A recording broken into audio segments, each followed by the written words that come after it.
So, here we are again in the time and place where new Super Smash Bros. Game is once again coming out. So soon? Damn it, Nintendo! You know that I have to pay real money for that! This time Nintendo even got the balls to declare this one the ultimate one. Who would have thought that all this time we were playing with inferior, non-ultimate product? Of course, I'm only kidding. But truth to be told, I'm so excited for this new entry for a variety of reasons, I just had to talk about it, even for once, before it releases. I might not be doing full-fledged analysis, like in the past.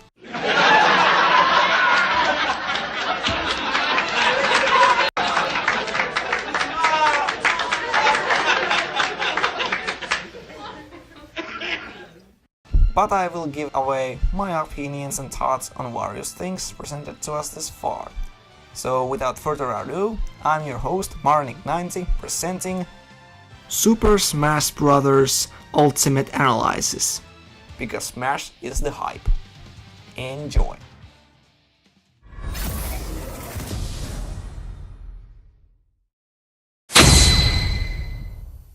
I'm Masahiro Sakurai from Sora Limited. Today, I'd like to introduce you to the new Super Smash Bros. Game for the Nintendo Switch. As you may know, Super Smash Bros. Is an action game about smashing beloved game characters off the screen. Well, I guess that's that. Breakdown over. Let's go home. Oh. I'm sure you're all eager to find out who will be joining the roster this time. So we made a video to showcase some fighters appearing in the game. Yes, well, let's take a look at that, shall we?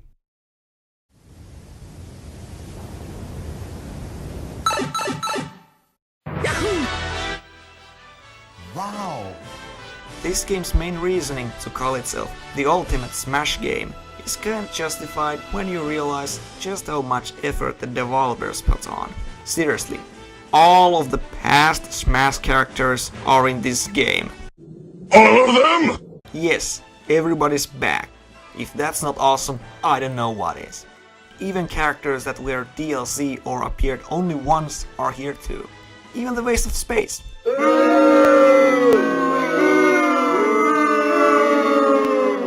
With overwhelming roster of 73 confirmed characters, we are presented with largest gaming crossover in history.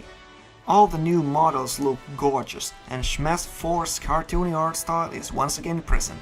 First off, let's examine the returning fighters and how they have been changed, because oh boy, there's a lot of change.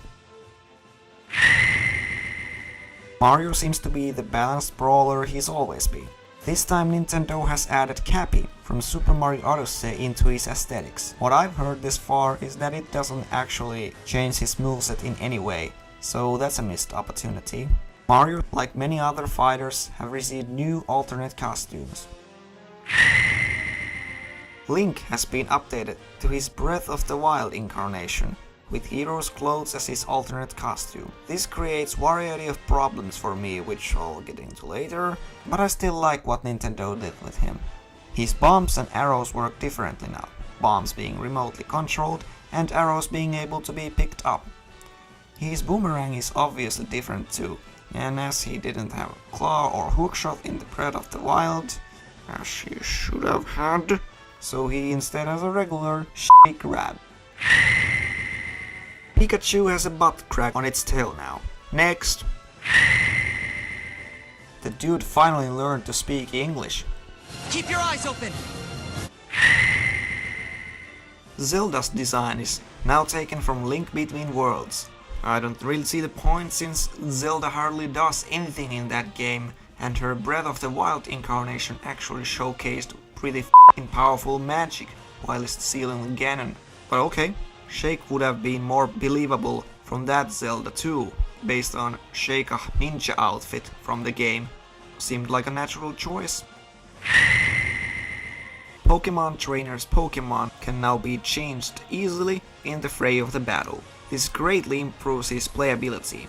The female Pokemon Trainer from Fire Red and Leaf Green can also be selected as an alternate costume. That's nice and all. Ike is now playable in both Radiant Dawn and Path of Radiance versions, also voiced a little differently, like anyone would give a shit. Game & Watch has become creepier. Next. Wii Fit Trainer has also received update on how she looks. Next. Fox, Falco and Wolf are upgraded to their Star Fox Zero designs. Wolf has also received aesthetic changes in the way he moves and attacks. I actually like the new looks. Cloud, Robin and Villager all have special mechanics dedicated to them. Since all of the aforementioned fighters have their unique abilities, they get little logos next to their icon showcasing the ability in use, such as Cloud's Limit Breaks progression, Robin's Levin Sword's health, and if Villager has an item on him or not. Shulk doesn't require repetitive button presses to use his Monado arts anymore. Now all you need is a button press and directional tilt to finally use that fucking smash art. I'm really feeling it! Instead of being all custom Snow Fun type character, Palutena now has moveset that incorporates her custom moves into her regular moveset, which raises the question if the customization option will be back or not. Her side special is now Explosive Flame, and her down special is Fusion of Counter and Reflect, making it overall a great defensive move. Ganondorf has received a huge update to both his appearance and moveset. While many rejoiced, it's pretty mixed bag overall. Link's design is from Breath of the Wild, Zelda is from Link Between Worlds, and Ganon is from Ocarina of Time. This creates feeling of graphical inconsistency and disjointness when all the Zelda characters in the game are from different time and place. I'd liked if they would have kept the designs consistent like in Melee and Brawl. They didn't have the balls to use Skyward Sword's characters for Smash 4, so they reused Twilight Princess versions, but how could they have not? Zelda did nothing in that game that would make me believe that that version of the character could fling fireballs and teleport around. And Ganondorf didn't even appear. Breath of the Wild Zelda I would kinda get as a character, as I said earlier, but that's big kinda. And Ganondorf doesn't really appear as himself again, but instead as a big gooey monster. It feels like Nintendo went, well, we can't use more than one of these designs, so let's do whatever we want. Anyways, Ganondorf's many moves have been given a makeover and he now finally uses a sword in his smash attacks. A sword he never used in Ocarina of Time. But oh well, it makes him at least a bit different from... This also somehow finally makes him a high-tier character.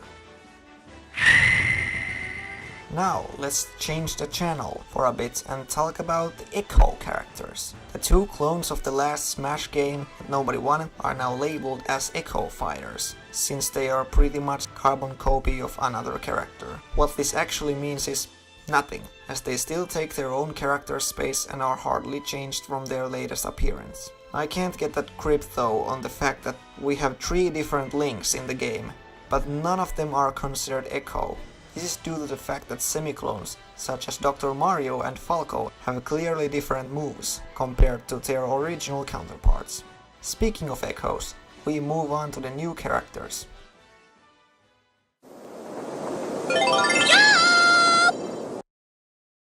Daisy. Cool. So Daisy, that character who's never done anything cool since the first Mario Party game, whose known characteristics are parasols and toads, is now a Smash character. Forever cocking poor, moneyless Waluigi.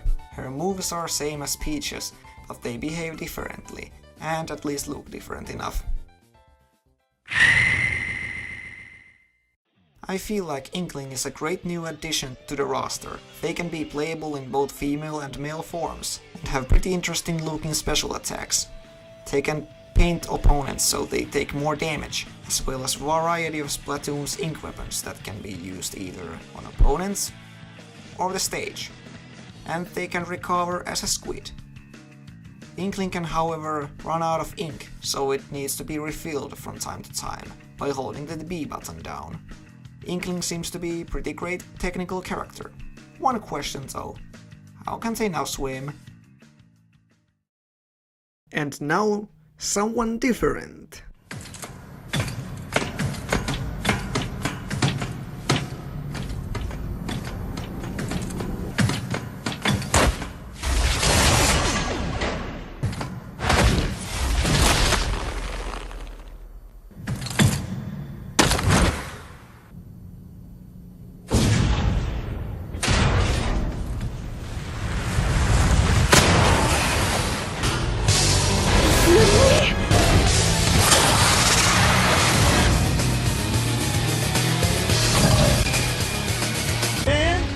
You got no stop!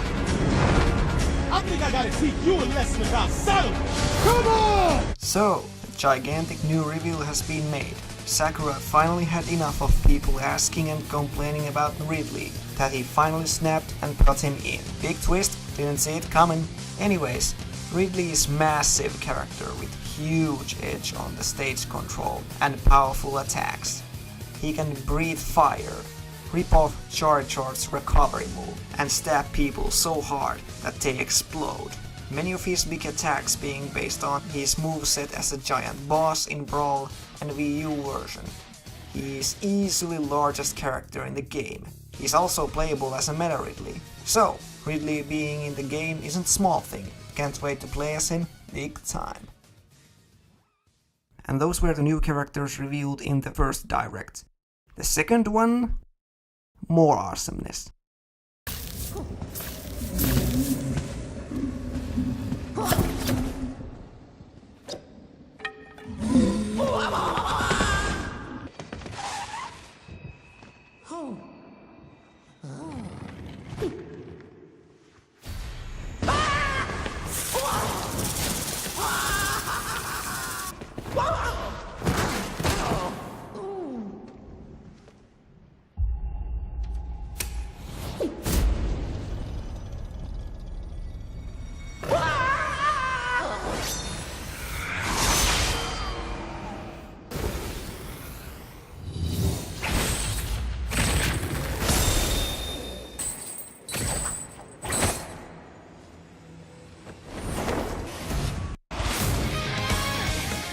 Oh yes, I've been waiting since forever to have Simon Belmont in Smash, but never dared to ask. He's just the old school character this game needs, and I'm really glad how they based his moveset largely around the original Castlevania game. Simon he's just so cool. Simon, they're not honoring you for hairstyle of the year. It's for being a hero like your great-grandfather. I just want to look my handsomest. Too bad we have to sacrifice Luigi to get him. And it gets even better. Richter Belmont appears as Simon's Echo Fighter. What can I say? 2 vampire-killing badasses are better than 1. Unfortunately, next new character revealed in second direct was yet another blue-haired caped swordsman who people still wanted to be in Smash 4 for some reason, even though he would have played exactly like Marth. But Sakurai added him anyway, except now he's parodying Roy and a little bit Ike. Wow, he's an echo of a clone. That's great. Yes, I'm talking about Chrome, but it could have been anyone really. The next addition was surprise one, Dark Samus. I mean, whoa! 2 new Metroid characters, and both are villains? That's positively surprising, especially for me, who badly wanted D Samus into Smash 4. But not as a clone, as a unique character with moveset only slightly based on Samus. I think it's terrible ways to make character with so much potential for a unique character with their own moves. But hey, I'm still gonna enjoy playing as her. Everybody's got an arch enemy. Mario has Bowser, Link has Ganon, Samus has Ridley, Batman has the Joker, Holmes has Moriarty, and Nostalgia Critic has Angry Video Game Nerd. DK, however, his rival is owned by Square Enix, so he ain't coming. Besides, K. Rool is a Dofus of a villain anyway, We don't need him.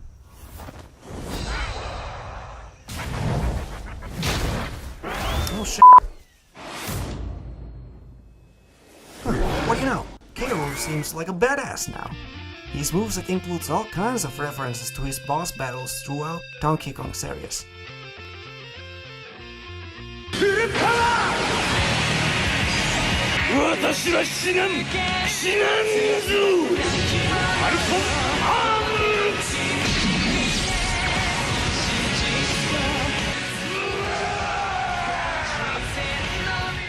Man, that was fucking badass actually. Thanks for that, Sakurai.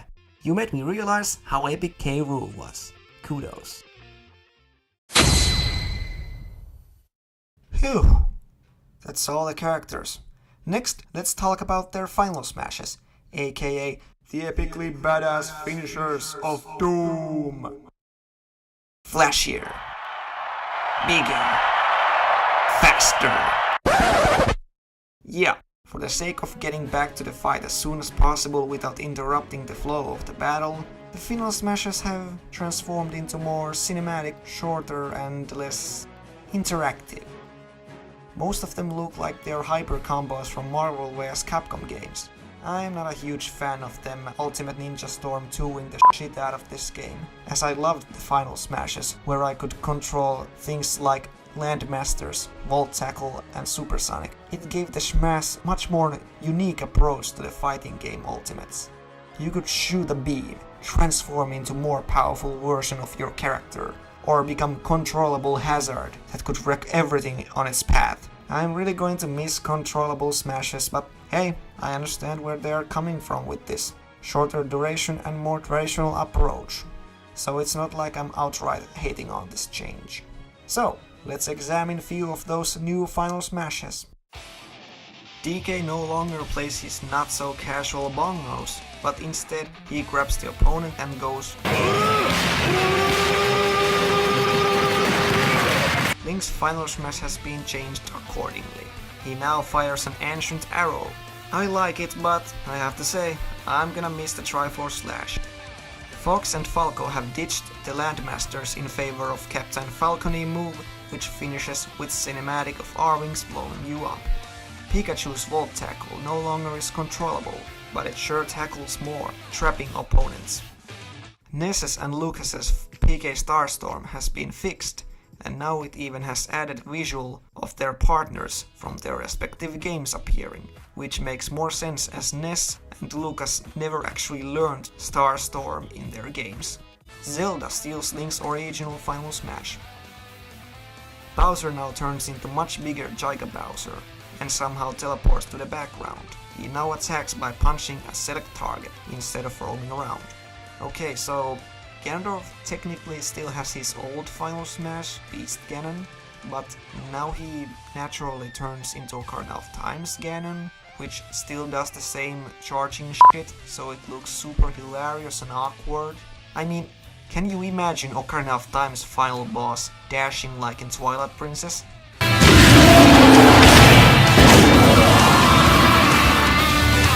Me neither. Pit, instead of using one of his strongest moves from his series, the Sacred Treasures, now uses Lightning Chariot to go all Dragoony on the opponent, hinting at the item being replaced by Kid Icarus 1. Wow, imagine if they put Goku in the smash, and his final smash was Super Saiyan 3, and in his next appearance he would just use Kaioken times 20. By the way, Goku's not getting in. Zero Suit Samus steals Lucario's original final smash. Instead of getting to control Wario Man, he just catches and pummels his opponent.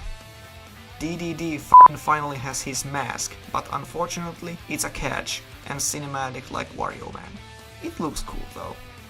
Instead of grenades, Snake fires set amount of missiles off screen. Personally, I think riding one of the Metal Gears would have been much more satisfying, but okay. Supersonic functions similar to Pikachu's final smash. He moves much faster now, but you can't control him. Like they are saying that Supersonic would be too fast to control anyway, so why bother? You're too slow! Oh! Mega Man's final smash has Proto Man and Bass on it for some reason. Pac-Man is no longer controllable either, and for some reason is fast as Supersonic now. Really should have laid off the pills, man. Little Mac.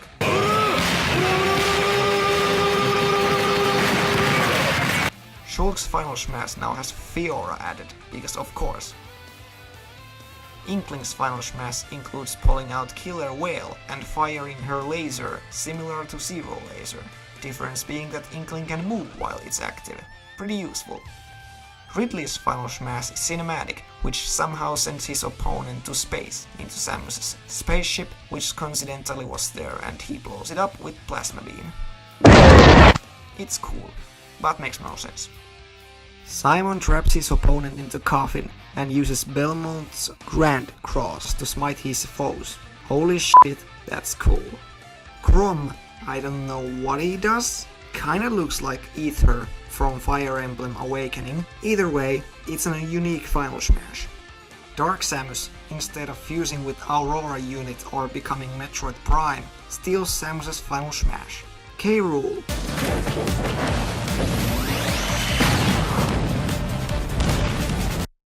Well, fuck.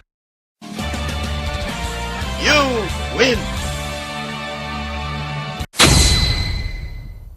And with that, we'll move on to the stages. As Smash Ultimate's major thing is that it has every Smash character ever, you'd kinda accept the same from the stages. However, this hasn't been shown or confirmed this far, so with only few ones missing, I wouldn't actually be surprised if this game had every single stage as well. Many of the old stages have even received graphical updates, looking absolutely beautiful. I'm not gonna list all of the stages, so just look at this screen for a while.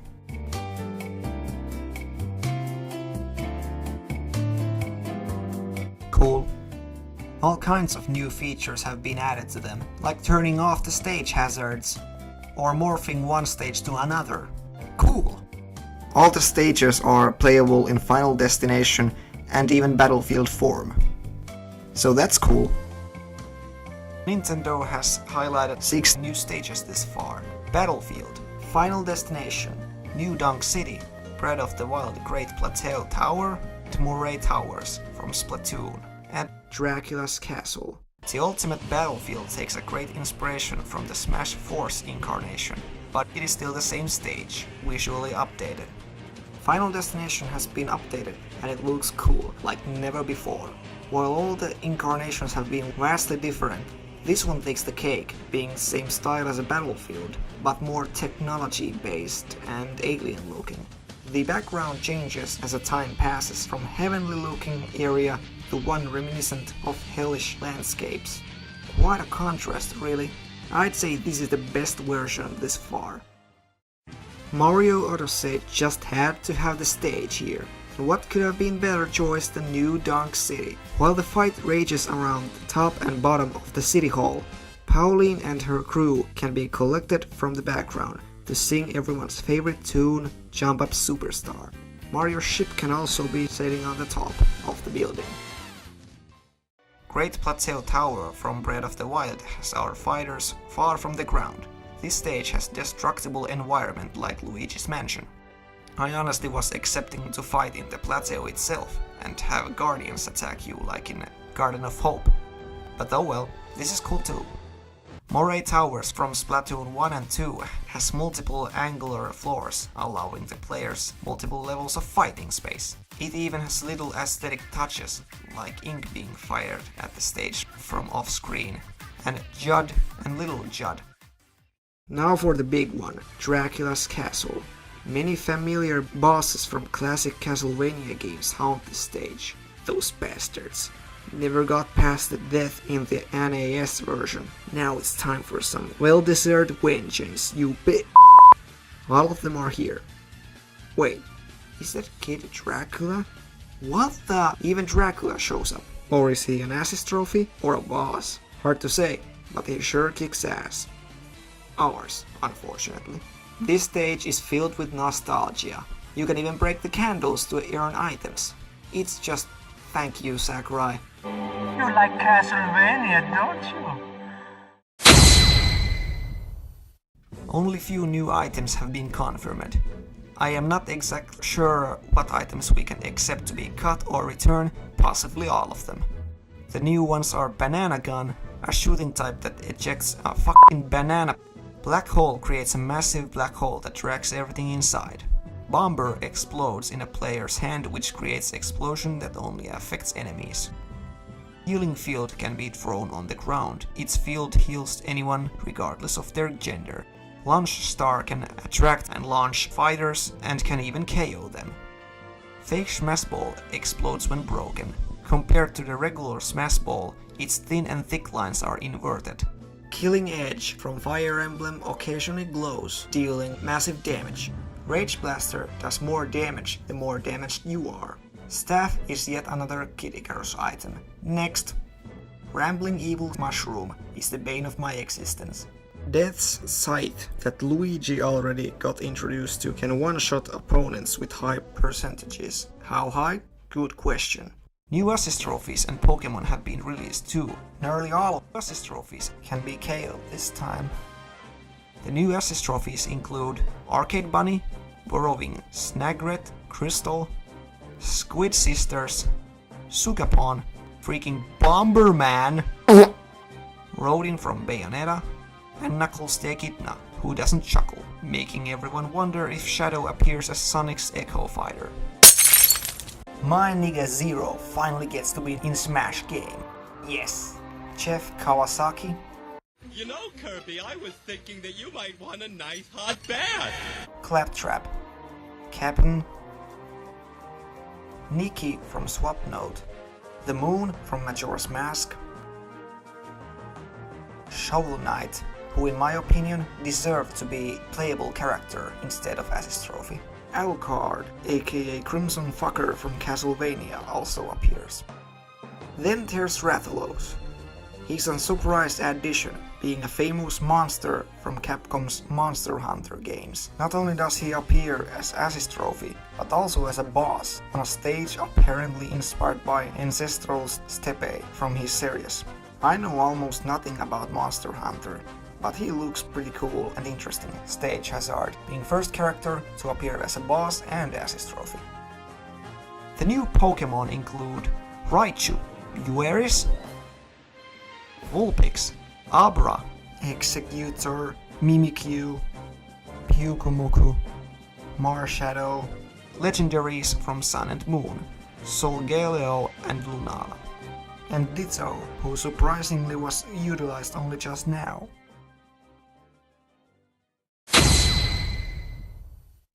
For the Smash Ultimate, Sakurai is going for a more competitive gameplay style that was present in Melee. Many old and new mechanics have been introduced. Here are some of them.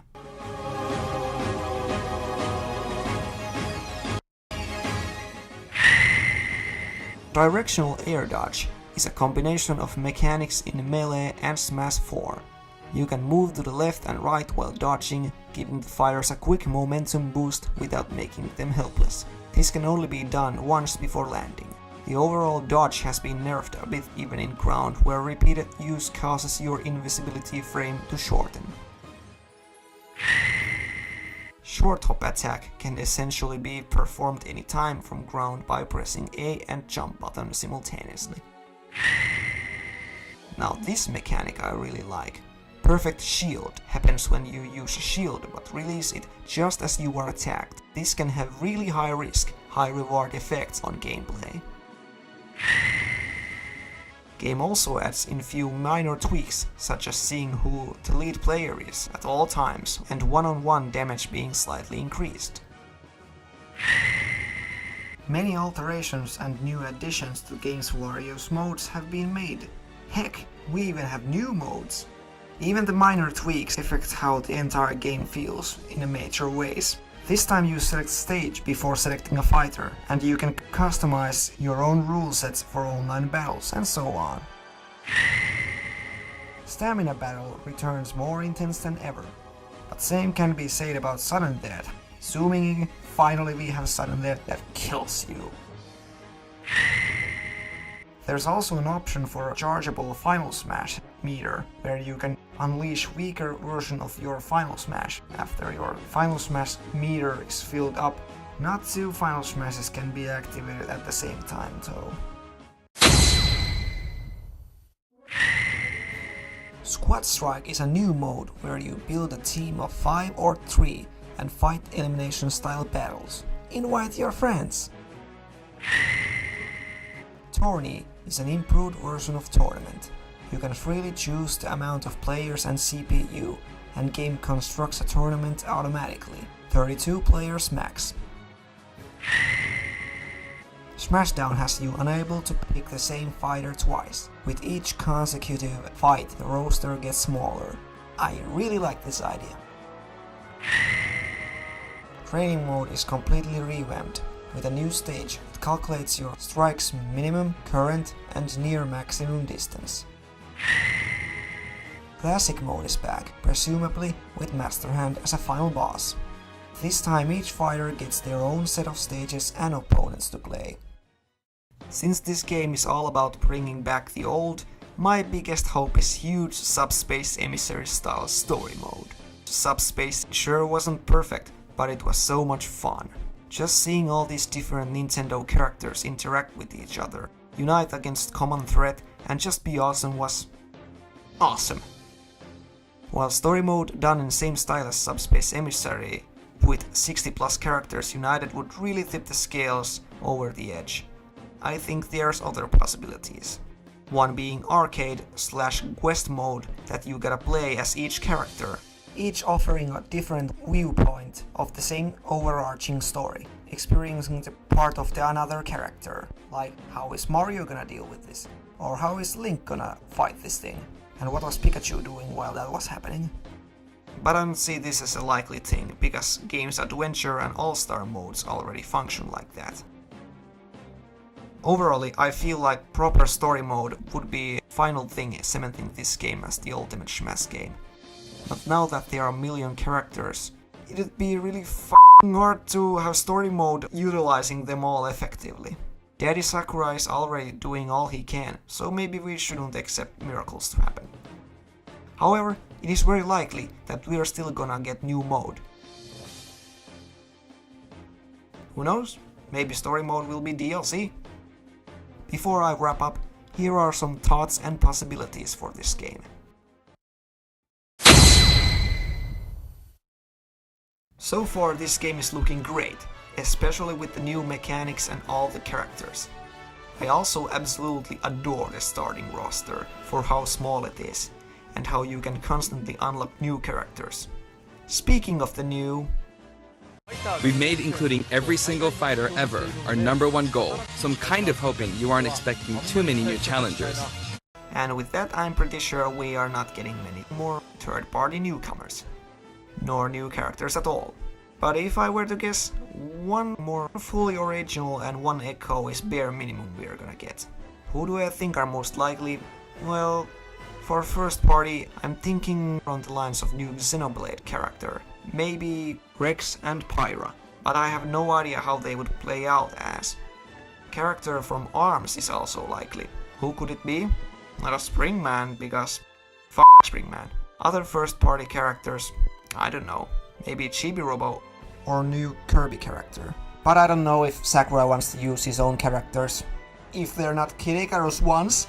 For the third party representatives, my guess would be Shadow for Sonic's Echo Fighter, because if Castlevania gets 2 characters, well, I'd say Shadow is pretty likely. Since Sakurai is putting many longtime fan favorites into this game, Sora from Kingdom Hearts would also be a nice addition, especially when Kingdom Hearts 3 is supposed to come out in this century. But I don't think this is likely, because Nintendo would have to deal with both Square Enix and Disney. Corporate f***ers. I'd also like to think that one of the indie characters has a chance. Or Rayman. Rayman's pretty possible. It's a lot easier to think of unused third-party characters, because pretty much every major Nintendo character is in this game already. The big new mystery that has been making internet go wild since the second Nintendo Direct is this shot of menu screen. Alone it's interesting enough, but when you add the censored mode to the equation, Yeah, that's pretty big deal. Man, all the good parts getting censored. It's always the worst torture, isn't it? Nobody knows what this mystery mode could be. Perhaps game story mode? I highly hope so. Fingers crossed.